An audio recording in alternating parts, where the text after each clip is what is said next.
Every single student of knowledge knows, who studies Ulum al-Quran, that the most difficult topics are ahruf and qira'at, and the concept of ahruf and the reality of ahruf, and the relationship of the Uthmanic Mus'haf with the ahruf, and the preservation of the ahruf. Is it 1, is it 3, is it 7?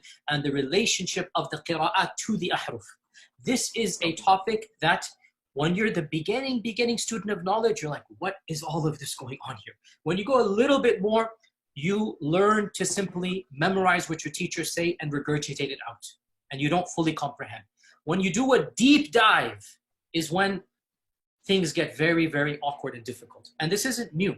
This is from the time of the Sahaba. This is not a joke, brothers and sisters. The issue of ahruf and qira'at caused confusion to somebody whom the Prophet ﷺ said, if you want to listen to the Quran directly, listen to Ubay. Ubay is not some even average Sahabi. He is the Qari of the Quran. He is the master. He is who he is. And he goes, فَدَخَلْ فِي نَفْسِي شَكْ. What is all of this stuff? Again, this is you're asking some very honest question. This is the first time I'm saying these things. Many people are aware who listen to my lectures that I've mentioned the crises that happened to me at Yale. This was the issue.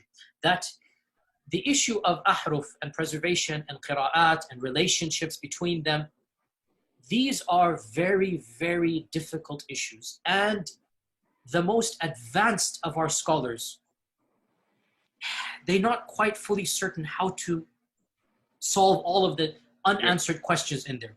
Here's the point. These issues should only be discussed amongst people who know what the qira'at are and who understand some of these questions that are being raised. Is what you're saying the shak that came, or not the shak, but the crisis that you had was in relation to this question of the relationship between the ahruf and the qira'at, basically? No. The crisis I had wasn't that. The crisis I had was, well, yeah, wait, that was what generated. But what was the crisis? The crisis was very simple. Traditional understandings of ahruf and qira'at cannot answer some of these pressing questions that are now being poked by our people outside of, by our academics, by their academics outside of the faith tradition. You see, in a Muslim environment, there's always some respect that we have for the Quran. We should. In a Muslim environment, we'll press a little bit and then we'll say, okay, khalas, sami'na wa ata'na. And that's great, alhamdulillah. When you go to academia, they don't have that red line. And they're gonna just, you know, the famous story of the emperor with no clothes. They're going to just point out, no, that doesn't make any sense. Well, that's not true, and this and that. And they'll bring issues, which I'm not going to mention explicitly, that you know are true because they're in your own books. They're not inventing anything new. They'll bring you riwayat, and they'll bring you athar, and then you add to that very well-known issues of, I don't even want to be explicit. And then you bring on top of that makhtutat, and then.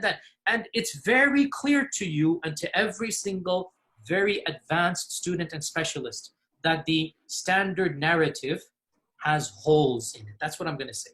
The standard narrative does not answer some very pressing questions. These are now well known within the Western Academy, that they're bringing forth issues. Their level of now knowledge is leaps and bounds above what it used to be, 100 years ago. What is happening in the last few years is not me anymore.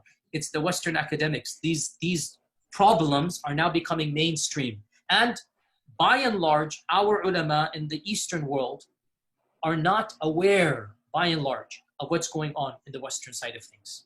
And they're not answering those questions in a manner that it needs to be answered.